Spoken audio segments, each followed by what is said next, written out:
शेजारी आहे. माझे शाळेचे नाव राजीव शाळा चिंचोली तर्फे वाजे आहे.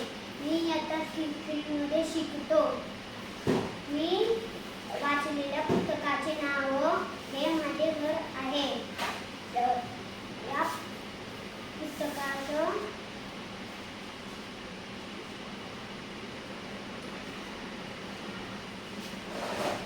हे पुस्तक महाराष्ट्र आम्हा लहान मुलांसाठी लिहिलेले आहे.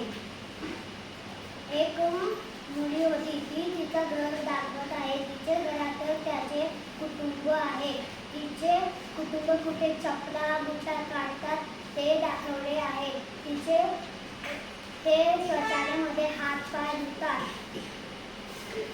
आणि त्यांची आजी पेटीत साड्या ठेवते.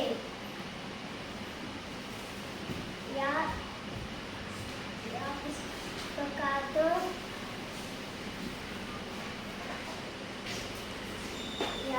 पुस्तकात घराविषयी माहिती सांगितली आहे. या मुख्य पुस्तकावर मुलगी व घर यांचे